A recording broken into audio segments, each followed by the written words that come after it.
This is 2D Design Project 1 using point. A point or a dot is the simplest element in the form generation process. According to Euclidean geometry, a point is infinitely minute and has no dimensions. However, a representational point on paper, no matter how small, must have shape, tone, and size if it's to be seen.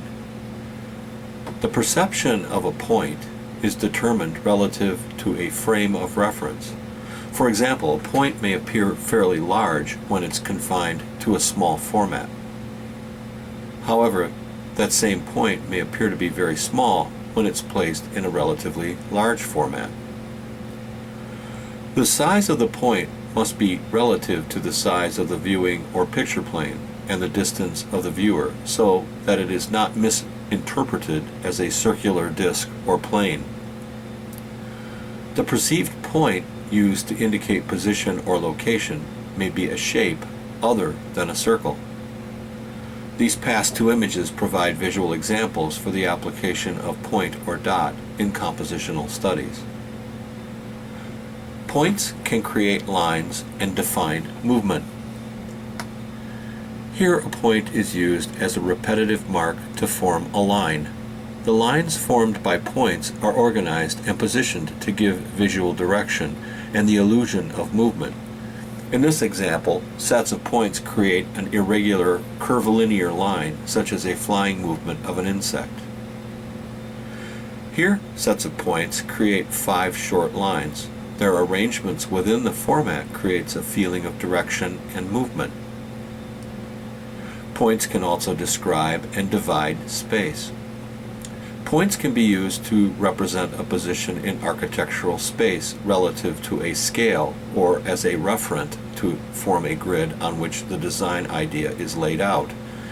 Here is a square shape defined using 4 points at the corner vertices. Here is a point grid pattern on which a design idea can be constructed. Points used as a repetitive pattern, filling space to create planes. The repetitive pattern shows where points were left out to create a visual line between each subdivision. Points creating shape. Points can be used to visually describe the contours of a shape. A simple shape created by using points such as this star or this skull. The success of perceiving a shape defined by points generally is based on the viewer's previous association with the figure. Points creating movement and gravity. Points can be arranged within a format to create clusters or groups, lines, and planes. Depending on the quantity, size, and configuration of the points, compositions can be created illustrating direction, movement, and gravity in a 2-dimensional format. Now, returning momentarily to the example of points as a grid, here we have the example of an overall grid upon which a design might be executed. In architecture, the point can represent a position in space relative to scale. Points can also be a notation, a symbol for a structural member, such as columns. Points creating the illusion of depth. Points of varying size can be organized within the format to create the illusion of depth and distance, and of 3-dimensional space. Here the alternating patterns of large and small dots appear as though some dots are closer and some are further away. Point creating tone, visual texture, and depth. In this example of an Indian head nickel, we can see the bas-relief of the face of the coin. Points can be used to create a tone image of the Indian head coin using only dots. The increase and decrease in size and the interval creates the illusion of dimension and depth. An enlarged section of a halftone image illustrates the technique of creating a transition from light to dark tones. Individual points increase in size to create dark areas. As negative areas reach a mid-range, the points become large and intersect. Now, for any of you that have taken my computer art class DGM 168 will remember the process of generating your own portrait using only points. This is much the same thing as takes place in any digital image where pixels are used. This close-in example of a person may not be nearly as clear as when we drop back and make the same image smaller.